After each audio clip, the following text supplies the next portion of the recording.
Ce soir, Élisa Servier sera à l'affiche des Mystères de la Duchesse sur France 3 aux côtés de Laurie Pestet. En marge de la diffusion du téléfilm, la comédienne a livré une anecdote à nos confrères de Téléstar au sujet de cet immense acteur français à qui elle doit une fière chandelle.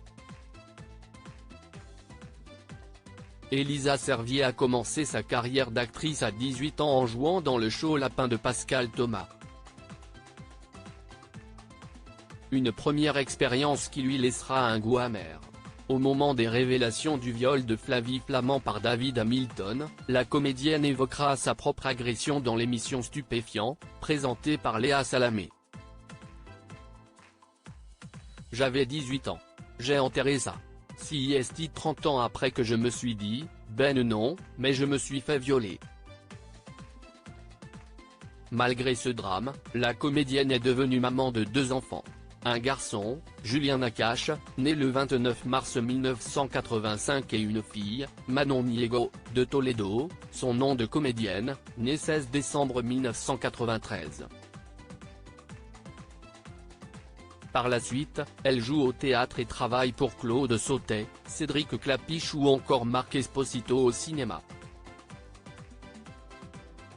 En 2020, les Français la retrouvent dans Bonne Pioche, aux côtés de Philippe Risoli.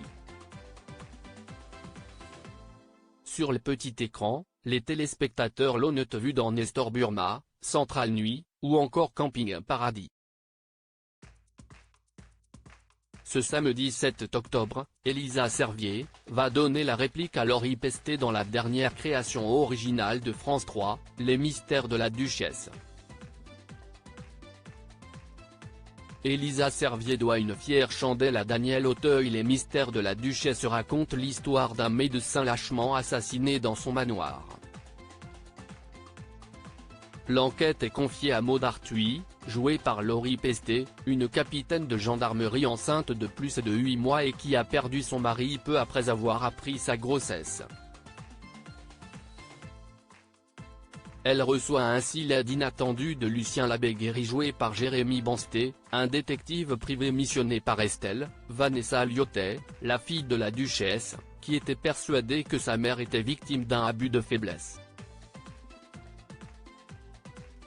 Élisa Servier incarne Madeleine, une amoureuse de l'amour, qui ne supporte pas que son mari, Georges, joué par Patrick Rénal, ait cherché à séduire Louise, interprétée par Ludmilla Michael, confie-t-elle à Téléstar.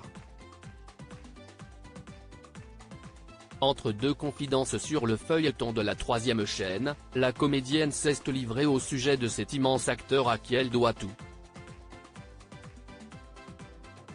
Au tout début de sa carrière, la jeune femme se fait connaître en étant élue mademoiselle âge tendre. J'ai donc fait un peu de mannequinat étant petite. Et j'ai eu une carrière de comédienne sans avoir de voix, s'est-elle souvenue. À ses débuts, elle croise la route de Daniel Auteuil. Il me prévient un jour qu'un casting se tient pour la pièce On m'appelle Émilie, avec Maria Pacôme. Je passe l'audition, mais je suis très mauvaise, se remémore-t-elle. 2 heures plus tard, la comédienne décide de rejouer sa scène. Un risque payant. Le lendemain, j'ai décroché le rôle. Il faut parfois forcer le destin, a-t-elle conclu. Merci qui ?